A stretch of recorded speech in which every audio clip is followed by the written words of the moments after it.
يا رب العالمين الله الله صل على طه الأمين الله الله العالمين والعاقبة للمتقين والصلاة والسلام على نبي المرسلين وعلى آله وصحبه أجمعين. أعوذ بالله من الشيطان الرجيم بفضل بسم الله الرحمن الرحيم. ربنا اغفر لنا ذنوبنا وإسرافنا في أمرنا وثبت أقدامنا وانصرنا على القوم الكافرين. எங்கள் இறைவா, எங்கள் பாவங்களை மன்னிப்பாயாக. இஸ்ராஃபனா ஃபி அம்ரினா, எங்கள் காரியங்களில் நாங்கள் வரம்பு மீறியதையும் எங்களை நீ மன்னித்து அருள் புரிவாயாக. வசப்பித்த அக்குதாமனா, இன்னும் உன்னுடைய வழியில் எங்கள் பாதங்களை உறுதியாக்குவாயாக. மன்சுருனா அலல் கோமில் காஃபியின், உன்னை நிராகரிக்கும் கூட்டத்தாருக்கு எதிராக எங்களுக்கு உதவி செய்வாயாக. ஆமீன். கண்ணியத்திற்குரிய அல்லாஹ்வின் நல்லடியார்களே, சகோதரர்களே, எல்லாம் வல்ல இறைவன் ரப்பனா குஃபிர் லனா துனூபனா, எங்கள் இறைவா நாங்கள் செய்த பாவங்களை மன்னிப்பாயாக என்பதாக கேட்கும்படி இந்த துஆவின் மூலமாக அல்லாஹ் கற்றுக் கொடுக்கிறான். அப்போ நாம ஸல்லல்லாஹு அலைஹி வஸல்லம் அன்னவர்கள் நமக்கு வலியுறுத்துவது என்ன அப்படின்னு சொன்னா, அதிகமாக நீங்கள் தௌபா செய்யுங்கள், அதிகமாக நீங்கள் தௌபா செய்யுங்கள். ஒவ்வொரு நாளும் நான் குறைந்தபட்சம் ஸல்லல்லாஹு அலைஹி வஸல்லம் பிரார்த்தனை துஆ தௌபா எத்தனை இருக்குன்னு சொன்னா 79 முறை ஒவ்வொரு நாளும் நான் அல்லாஹ்விடத்திலே தௌபா செய்கிறேன் என்பதாக சொல்லுவாங்க. இரவு நேரங்கள்ல பெருமானார் ஸல்லல்லாஹு அலைஹி வஸல்லம் அன்னவர்கள் தங்களுடைய வீடுல தஹஜ்ஜுடைய தொழுகையினுடைய நேரத்துல தொழுகுவாங்க.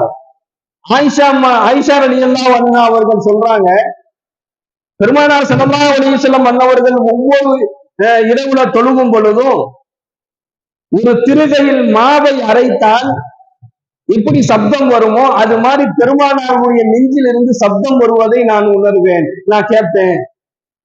என்னன்னு சொல்லி எந்திரிச்சு பார்த்தோம் அப்படின்னு சொன்னா, ஸல்லல்லாஹு அலைஹி வஸல்லம் அவர்கள் அழுது கொண்டிருப்பார்கள். அல்லாஹ்விடத்துல கையேந்தி என்ன செஞ்சிருப்பாங்க, அழுது கொண்டிருப்பார்கள் என்பதாக சொல்லுவாங்க. ஒரு முறை ஆயிஷா அம்மாவை கேட்டுட்டாங்க, அல்லாஹ்வுடைய தூதரே, உங்களுக்குதான் அல்லாஹு தஆலா முன் செய்த பாவங்கள் பின் செய்த பாவங்கள் எல்லாமே நீங்க மன்னிக்கப்பட்டுட்டீங்க, அப்படியே நீங்க இவ்வளவு தூரம் அழுது நீங்க அல்லாஹ்ட்ட கேட்கிறீங்க அப்படின்னு சொல்லி ஆயிஷா அம்மா கேட்கும் பொழுது நபிகள் நாயகம் ஸல்லல்லாஹு அலைஹி வஸல்லம் அவர்கள் கூறிய ஒரே ஒரு பதில் என்ன அப்படின்னு சொன்னா, அல்லாஹ்விற்கு பிடித்தமான ஒரு அடியானாக நான் இருக்க வேண்டாமா ஆயிஷாவே என்பதாக கேட்டார். அப்ப யார் அல்லாஹ்விடத்துல அதிகமாக தௌபா செய்யறாங்களோ, அந்த தௌபாவில யார் அதிகமாக அழுகுறாங்களோ, அல்லாஹ்ட்ட அழுது கேட்கின்றார்களோ, தன்னுடைய பாவம் மன்னிப்ப அல்லாஹ்விடத்துல அழுது கேட்கக்கூடியவர்கள் அல்லாஹ்விற்கு மிகவும் பிரியமானவர்கள் என்பதாக பெருமானார் ஸல்லல்லாஹு அலைஹி வஸல்லம் அவர்கள் இந்த ஹதீஸின் வாயிலாக நமக்கு தெரிந்து கொள்ள முடிகின்றது. அல்லாஹ்வுடைய மன்னிப்பு எதுல இருக்குது அப்படின்னு சொன்னா, முதல் குறிப்பான ஒரு விஷயம் அப்படின்னு சொல்லி நாம் எடுத்து பார்த்துக்கிட்டோம்னா தொழுகையில் இருக்குது.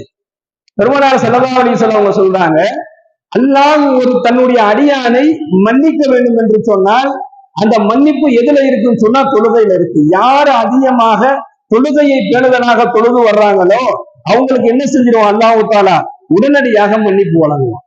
இப்போ ஒரு பரலான தொழுகையை தொழுகிறோம், பரலான தொழுகையை தொழுது முடிச்சுட்டு அல்லாஹ்ட்ட மன்னிப்பு கேட்டோம்னா உடனடியாக அவருக்கு மன்னிப்பு வழங்கப்படுகிறது. ஃபஜ்ருடைய, லுஹருடைய, அஸருடைய, மக்ரிபுடைய, இஷாவுடைய பரலான தொழுகையை தொழுது முடிச்சுட்டு யா அல்லாஹ் என் பாவத்தை நீ மன்னித்து விடு என்பதாக ஒருத்தர் தௌபா செஞ்சார் அப்படின்னு சொன்னா உடனடியாக அவருடைய பாவங்கள் மன்னிக்கப்படும். அப்ப அந்த தொழுகையில நம்ம ரொம்ப கவனமாக இருக்க வேண்டும். அதை பற்றி சில விஷயங்களை ஸல்லல்லாஹு அலைஹி வஸல்லம் அவர்கள் சொல்லி காண்பிக்கின்றார்கள். நபிகள் நாயகம் ஸல்லல்லாஹு அலைஹி வஸல்லம் அவங்க சொல்றாங்க, ஒருவர் தம்முடைய தொழுகையை முடிக்கின்ற வரையிலும், ஒருத்தர் தொழ ஆரம்பிச்சுட்டாரு, தன்னுடைய தொழுகையை முடிக்கின்ற வரையிலும் தொழுகையில நம்ம சஜிதா செய்வோம், தொழுகையில நம்ம சஜிதா செய்வோம். சில நேரங்கள்ல என்ன ஆகும் அப்படின்னு சொன்னா, சஜிதா செய்யும் பொழுது நெத்தியில மண்ணு ஒட்டும். அன்றைய காலகட்டத்துல எல்லாம் மண் தரையில தான் சஹாபாக்கள் தொழுவாங்க. அப்ப கண்டிப்பா மண் ஒட்டும். ஏன்னா கல்லு என்ன செய்யும், சின்ன சின்ன கல்லுகள் என்ன செய்யும், நெத்தியில ஒட்டிக்கும். இப்ப இதை பத்தி ஸல்லல்லாஹு அலைஹி வஸல்லம் அவங்க சொல்றாங்க, ஒருவர் தம் தொழுகையை தொழுது முடிப்பதற்கு முன்பாகவே தன்னுடைய நெற்றியில் உள்ள தூசியை துடைப்பது, தொழுகையில் ஒழுங்கீனமான செயல் என்பதாக பெருமானார் ஸல்லல்லாஹு அலைஹி வஸல்லம் சொல்லி காண்பிக்கின்றார்கள். தொழுகையில் அப்ப எவ்வளவு தூரம் நம்ம கவனமா இருக்கணும்னு சொல்லி பாருங்க. இப்ப இங்கே நம்ம தொழுகிறோம், என்ன செய்யும், திடீர்னு சில தூசிகள் என்ன செய்யும், நெத்தியில படும். அப்போ தொழுகையை தொழுது முடிப்பதற்கு முன்பாகவே அதை தொடைக்கிறதை ஸல்லல்லாஹு அலைஹி வஸல்லம் அன்னவர்கள் ஒழுங்கீனமான செயல் என்பதாக இந்த ஹதீஸின் வாயிலாக சொல்லி காண்பிக்கின்றார்கள். ஒண்ணு. இரண்டாவது, தொழுகையில ஒருத்தர் என்ன செய்யக்கூடாது, எங்களுடைய விரல்களை வைத்துக் கொண்டு நெட்டி முறிப்பது கூடாது. நம்ம நிறைய பேரை பார்ப்போம், தொழுது இருப்பாங்க, அப்படி என்ன செய்வாங்க, அத்தஹியாத்துல இருக்கும் பொழுதோ அல்லது நம்ம தக்பீர்ல நிலையில இருக்கும் பொழுது என்ன செய்வாங்க, அது ஒரு பழக்கமா இருக்கும், கையில நெட்டி முடிப்பாங்க.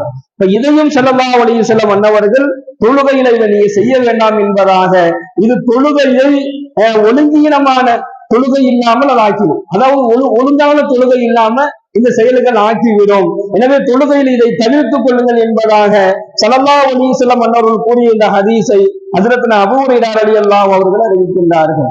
தொழுகையில் அதிகமாக கவனம் தேவை. முதல் முக்கியமான விஷயம் என்ன அப்படின்னு சொன்னா, தொழுகையில அசட்டையாக தொழுவது கூடாது. அதாவது ஏனோ தானோ அப்படின்னு சொல்லி தக்பீர் கட்டி தொழுவது கூடாது. அது மட்டுமல்லாமல் விளையாட்டாக தொழுவதும் கூடாது. தொழுகையில விளையாட்டுத்தனம் இருக்கக்கூடாது என்பதை இந்த ஹதீஸின் வாயிலாக வலியுறுத்தி காட்டுகின்றார்கள். அப்படிப்பட்ட ஒழுக்கமுள்ள ஒரு தொழுகையாக நம்முடைய தொழுகை ஆயிருச்சு அப்படின்னு சொன்னா, அந்த தொழுகை முடிச்சிட்டு யார் அல்லாஹ்ட்ட மன்னிப்பு கேட்கின்றார்களோ அல்லாஹ் அவர்களுக்கு மன்னிப்பு வழங்குகின்றார். இரண்டாவது, பெருமானார் ஸல்லல்லாஹு அலைஹி வஸல்லம் அவர்கள் கூறினார்கள், தொழுகையில ஒருவருக்கு கொட்டாவி வருது, தொழுகையில ஒருவருக்கு கொட்டாவி வந்துச்சு அப்படின்னு சொன்னா அவர் உடனே என்ன செய்யணும்னா, தன்னுடைய கையை வைத்து வாயை மூடிக்கொள்ளட்டும். தொழுகையில கொட்டாவி வரும் பொழுது உடனடியாக அவர் தங்களுடைய கையை வைத்து என்ன செய்யட்டும், வாயை மூடிக்கொள்ளட்டும். தொழுகையில கொட்டாவி வரும் பொழுது நீங்க என்ன செய்ய வேணாம், ஸல்லல்லாஹு அலைஹி வஸல்லம் சொல்றாங்க, அந்த கொட்டாவியினுடைய அந்த சப்தத்தை நீங்க வெளியிடாதீங்க, ஆன்னு சொல்லிட்டு என்ன செய்யாதீங்க, நீங்க வெளியிடாதீங்க. அப்படி நீங்கள் குரல் எழுப்ப வேண்டாம். அப்படி நீங்க குரல் எழுப்பினீர்கள் என்று சொன்னால், இது தொழுகையிலையும் சரி சாதாரணமான நேரங்களிலும் சரி, அதிலும் குறிப்பாக தொழுகையில ஸல்லல்லாஹு அலைஹி வஸல்லம் சொல்றாங்க, அந்த கொட்டாவி வந்துச்சு அப்படின்னு சொன்னா நீங்க என்ன செய்யாதீங்க, குரல் எழுப்ப வேண்டாம், என்பதாக குரல் எழுப்ப வேண்டாம். உங்களுடைய கையை வாயை கை வைத்து மூடிக்கொள்ளுங்கள். அப்படி நீங்க குரல் எழுப்புனீங்க அப்படின்னு சொன்னா இன்ன ஷைத்தான எதஹக்கு மின்ஹு, அதை கண்டு ஷைத்தான் சிரிக்கிறான் என்பதாக நபிகள் நாயகம் ஸல்லல்லாஹு அலைஹி வஸல்லம் சொல்லி காண்பிக்கின்றார்கள். தொழுகையில நிற்கும் பொழுது வரக்கூடிய கொட்டாவி என்ன செஞ்சுக்கணும், கொட்டாவி அடக்க சொல்லல, அது ஷைத்தானுடைய சோதனையினால் வருவது. இன்னும் ஸல்லல்லாஹு அலைஹி வஸல்லம் அதை பத்தி சொல்றாங்க, ஒருத்தர் கொட்டாவி வருது, இது ஷைத்தானுடைய தூண்டுதலால் ஏற்படும் ஒரு சிறிய சோதனை என்பதாக சொல்றாங்க. கொட்டாய் உருவம் இல்லைங்களா, இது கொட்டாய் ஷைத்தானால் ஏற்படக்கூடிய ஒரு சோதனை என்பதாக சொல்றாங்க. அந்த நேரத்தில் எவரு ஒரு அடக்கம் இன்றி கொட்டாயை விடுறாரோ, அப்போ அவர் என்பதாக கட்டும் போது ஷைத்தான் சொல்லுவானா, இந்த மனிதன் நம்ம வலையில சிக்கிட்டான். கொட்டாய் வரும் பொழுது அந்த கொட்டாய் என்ன செய்யறது, என்பதாக கைகளை வைத்து மூடிக்கொள்ளாம அவர் கொட்டாய் விடும் பொழுது ஷைத்தான் சொல்றானா, தன் வலையில் இவன் சிக்கிக் கொண்டான் என்பதாக ஷைத்தான் நினைத்து ஆனந்தம் அடைந்து சிரிக்கிறான் என்பதாக மேலும் நபிகள் நாயகம் ஸல்லல்லாஹு அலைஹி வஸல்லம் அவர்கள் சொல்லிட்டு, கொட்டாய் வந்தா என்ன செய்ய, அதை நீங்க கட்டுப்படுத்திக் கொள்ளுங்கள், உங்களுடைய வாயை மூடிக்கொள்ளுங்கள். தொழுகையிலையும் சரி தொழுகை இல்லாத நேரத்திலையும் சரி அது என்ன செஞ்சிடாதீங்க, அந்த சப்தத்தை வெளியில் விடாதீர்கள், ஷைத்தான் உங்களுடைய வாயில் நுழைகிறான் என்பதாக பெருமானார் ஸல்லல்லாஹு அலைஹி வஸல்லம் அன்னவர்கள் கூறிய இந்த ஹதீஸை ஹஜ்ரத் அபூ ஹுரைரா ரலியல்லாஹு அவர்கள் அறிவிக்கின்றார்கள். முஸ்லிம்ல இந்த ஹதீஸ் இடம்பெறும். அப்ப தொழுகையில இந்த இரண்டாவது விஷயத்துல ரொம்ப கவனமாக இருக்க வேண்டும்.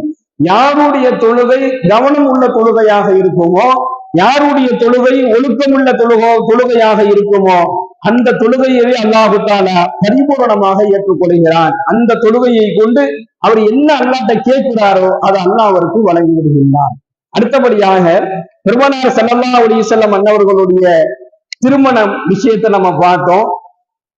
நாயகத்தினுடைய திருமணத்திற்கு பின்னாடி சரியாக அவங்களுக்கு 35 வயது ஆகுது. இந்த 35வது வயதுல காபத்துல்லாவை புதுப்பிக்கக்கூடிய ஒரு சூழல் ஏற்படுது. காபத்துல்லாவை புதுப்பிக்கணும். என்ன காரணம் அப்படின்னு சொன்னா, காபத்துல்லா அதிகமாக சிதிலடைந்து கிடந்தது. இது இல்லாம ஒரு திருடர்களுடைய கூட்டம் என்ன செஞ்சுட்டாங்கன்னா காபாக்குள்ள பூந்து சில பொக்கிஷங்களை எல்லாம் திருடிட்டு போயிட்டாங்க. இது மட்டும் இல்லாம பெருமானாருடைய நபித்துவத்துக்கு 5 ஆண்டுகளுக்கு முன்னாடி மக்காவோட ஒரு பயங்கரமான வெள்ளப்பெருக்கு ஒன்று ஏற்பட்டது. அந்த வெள்ளப்பெருக்கின் மூலமாக காபாத்துல்லா மேலும் என்ன செஞ்சிச்சு, சிதிலடைந்து போய் கிடந்தது. இப்ப அங்க இருக்கக்கூடிய குறைஷியர்கள்லாம் இந்த காபத்துல்லாம நம்ம சரி செய்யணும், அதுக்கு நம்ம என்ன பண்றது அப்படின்னு சொல்லி யோசிக்கும் பொழுது அவங்க முக்கியமான ஒரு விஷயத்த முன்வைக்கிறாங்க. இந்த காபத்துல்லாவை நம்ம சரி செய்யணும் அப்படின்னு சொன்னா இந்த காபத்துல்லாவினுடைய சரி செய்யக்கூடிய அந்த காசு இருக்குதுல்ல, அந்த பொருளாதாரம் இருக்குதுல்ல, அது ரொம்ப சரியா இருக்கணும். ஒண்ணு, அதுல வட்டி கலந்து இருக்க கூடாது. 2வது, விபச்சாரம் செய்து சம்பாதித்த பொருளாக இருக்கக்கூடாது. 3வது, திருடிய பொருளாக இருக்கக்கூடாது. இந்த 3 வகையிலும் இல்லாத வருமானம் சுத்தமானதாக ஹலாலானதாக இருக்கணும். அதை கொண்டுதான் காபத்துல்லாவை சரி செய்ய வேண்டும் என்பதாக அந்த குறைஷியர்களுடைய எண்ணங்கள் இந்த அளவுக்கு இருந்துச்சு. ஏன்னா காபத்துல்லா மேல அவங்களுக்கு ரொம்ப மரியாதை இருக்கும், பயம் இருக்கும். அதை போய் தொடுவதற்கு கூட என்ன செய்வாங்க, அவங்க யோசிப்பாங்க. அதனால காபத்துல்லாவை ஏனோதானெல்லாம் அந்த மக்கள் பார்க்கல. அவங்களுக்கு அதனுடைய சிறப்புகளை தெரியுதே இல்லையோ, அதன் மீது அவர்களுக்கு ஒரு மரியாதையும் கண்ணியமும் இருந்து வந்தது. இப்போ இதெல்லாம் இல்லாம சுத்தமான ஹலாலான என்ன செய்யணும், வருமானத்தை கொண்டுதான் காபத்துல்லாவை நாம சரி செய்யணும், அதை புதுப்பித்து கட்டணும் என்கின்ற அடிப்படையில அந்த முடிவெல்லாம் எடுத்து காபத்துல்லாவை முதலாக வலீத் இப்னு முகீரா மக்ஜூமி என்பவர் ஒரு கடப்பாரை எடுத்துட்டு வந்து சொல்றாரு, யா அல்லாஹ், இதை நான் உனக்காக வேண்டிதான் இருக்கிறேன் என்பதாக அந்த சிதிலடைந்து இருக்கக்கூடிய அந்த பழைய காபத்துல்லாவினுடைய அந்த செவரை என்ன செய்யறாரு, இருக்கிறாரு. அப்படி இழுத்து முடிச்ச உடனே ஹஜ்ரத் இப்ராஹிம் நபி அலைஹிஸ்ஸலாத்து வஸலாம் அவர்கள் அமைத்த அந்த அஸ்திவாரம் அவங்க கண்ணில் பட்டுருச்சு. இப்ப அஸ்திவாரம் கண்ணில் பட்ட உடனே அந்த காபத்துல்லாவை பல பகுதியாக பிரிக்கிறாங்க. ஏன்னா அங்க நிறைய கோத்திரத்தார்கள், வம்சத்தார்கள் இருப்பாங்க. இந்த பகுதியை நீங்க கட்டுங்க, இந்த பகுதியை நீங்க கட்டுங்கன்னு சொல்லி பிரிச்சு கொடுத்துடுறாங்க. இதுல முக்கியமான விஷயம் என்ன அப்படின்னு சொன்னா, ஹஜ்ருல் அஸ்வத் அப்படின்ட்டு ஒரு கல் இருக்கு. மக்காவுக்கு போனவங்களுக்கு தெரியும், உம்ராவுக்கு போனவங்களுக்கு, ஹஜ்ஜுக்கு போனவங்களுக்கு தெரியும். இந்த ஹஜ்ருல் அஸ்வத் கல்லை ஒரு தொட்டு முத்தம் இடுவதால் என்ன செய்யப்படும், அவருடைய பாவங்கள் மன்னிக்கப்படும் என்பதாக நபிகள் நாயகம் ஸல்லல்லாஹு அலைஹி வஸல்லம் அவர்கள் சொல்லியிருக்கின்றார்கள். அவங்க சொல்றாங்க, அதற்காக வேண்டி நாம செய்யறோம். அந்த ஹஜ்ருல் அஸ்வத கல்ல ஒருத்தர் போய் தொட்டுட்டாரு அப்படின்னு சொன்னா அவருடைய பாவங்கள் மன்னிக்கப்படும். இப்ப இந்த ஹஜ்ருல் அஸ்வத கல்ல கொண்டுட்டு வந்து வைக்கணும்.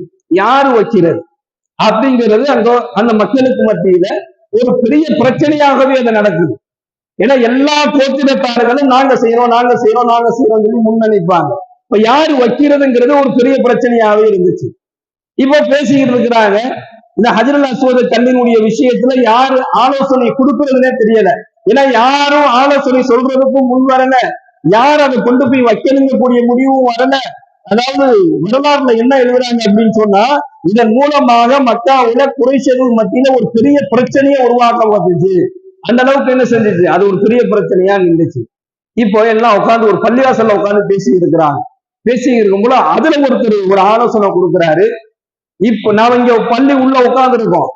பள்ளிக்கு இப்ப யாரு முதலாவதாக உள்ள நுழைகின்றார்களோ அவர் என்ன ஆலோசனை சொல்றாரோ அந்த ஆலோசனை நம்ம ஏத்துக்குவோம் அப்படின்னு சொல்லி ஒரு முடிவு சொல்றாரு. சரின்னு சொல்லிட்டு எல்லாம் ஆவலோடு பள்ளி உள்ள உட்காந்து காத்துக்கிட்டு இருக்கிறாங்க. இப்ப பள்ளிக்கு யாரு வர்றாங்களோ அவர் தான் காபத்துல்லாவுல அந்த கல்லை யாரு வைக்கணும், அந்த கல்லுக்கு உண்டான ஆலோசனையை கொடுக்கணும். அவர் தான் எல்லாம் வேகமா எதிர்பார்த்து இருக்கும் பொழுது பெருமானார் ஸல்லல்லாஹு அலைஹி வஸல்லம் அன்னவர்களே முதல் ஆளாக அந்த பள்ளிவாசலுக்குள்ள நுழைந்தார். நாயகம் ஸல்லல்லாஹு அலைஹி வஸல்லம் உள்ள நுழைஞ்ச உடனேயே எல்லா மக்களும் இந்த ஹஜ்ருல் அஸ்வத் கல்லினுடைய விஷயத்துல அவங்க என்ன முடிவு சொல்றாங்களோ அந்த முடிவை நாங்கள் ஏற்றுக்கொள்கிறோம் என்பதாக பெருமானார் முதலாக அந்த மக்கா குறைஷியர்களுக்கு மத்தியில இந்த பிரச்சனையை அவர்கள் நபித்துவத்துக்கு முன்னாடி அவங்க தான் தீர்த்து வைக்கிறாங்க. அவங்க என்ன செஞ்சாங்க அப்படின்னு சொன்னா, அந்த ஹஜ்ருல் அஸ்வத் கல்ல ஒரு துண்டுல வச்சுட்டாங்க. ஒரு வெள்ளை அவங்க தோலுக்கு போட்டிருக்கக்கூடிய தலப்பாகை கட்டக்கூடிய ஒரு துண்டு எப்பவுமே பெருமானாட்ட இருக்கும். அந்த துண்டை விரிச்சு அதனுடைய நடுவுல அந்த கல்லை வச்சுட்டாங்க. கல்லை வச்சுட்டு அங்கு இருக்கக்கூடிய எல்லா தலைவர்களையும் கூப்பிட்டு எல்லாரும் ஒரு மூலையில கைப்பிடிங்கன்னு சொல்லி எல்லாருமே கையை பிடிச்சு எல்லா கோத்திரத்தார்களுடைய தலைவர்களையும் அழைத்து எல்லோருக்கும் அதுல ஒரு பங்கை கொடுத்து கொண்டு போய் என்ன செஞ்சாங்க, காபத்துல்லாவுல ஹஜ்ருல் அஸ்வத் கல்லை வைத்து அந்த ஒரு பெரிய பிரச்சனையை, அதாவது ஒரு பெரும் அபாயம் நடக்கக்கூடியதை தன்னுடைய அறிவாற்றலால் நாயகம் ஸல்லல்லாஹு அலைஹி வஸல்லம் அன்னவர்கள் சரி செய்து கொடுத்தார்கள். அப்போது அவங்களுக்கு வயது 35. நபித்துவம் வருவதற்கு 5 ஆண்டுகளுக்கு முன்னாடி இந்த ஒரு பெரும் பிரச்சனையை நபிகள் நாயகம் ஸல்லல்லாஹு அலைஹி வஸல்லம் அவர்கள் முடித்து வைத்தார்கள் என்பதாக வரலாறுகளிலே நாம் பார்க்கின்றோம். எல்லாம் வல்ல இறைவன் நம்முடைய பாவங்களை மன்னிப்பானாக, நம்முடைய தொழுகைகளை அல்லாஹு தஆலா சரி செய்து வைப்பானாக. நம் தொழுகையில் குறைகள் ஏற்பட்டிருந்தால் அந்த குறைகளை மன்னித்து அந்த தொழுகையை கொண்டு நம்முடைய பாவங்களை எல்லாம் மன்னித்து அருள் புரிவானாக. வாயில்தாவானா அல்ஹம்துலில்லாஹி ரப்பில் ஆலமீன். அஸ்ஸலாமு அலைக்கும் வரஹ்மத்துல்லாஹி வபரகாத்துஹு. சுப்ஹானல்லாஹி வபிஹம்திஹி சுப்ஹானக்கல்லாஹும்ம வபிஹம்திக வனஷ்ஹது அல்லா இலாஹா இல்லா அன்த வனஸ்தக்ஃபிருக வனதூபு இலைக். சுப்ஹான ரப்பிக ரப்பில் இஸ்ஸத்தி அம்மா யசிஃபூன் வஸலாமுன் அலல் முர்ஸலீன் வல்ஹம்துலில்லாஹி ரப்பில் ஆலமீன். ஸல்லல்லாஹு அலா முஹம்மது ஸல்லல்லாஹு அலைஹி வஸல்லம்.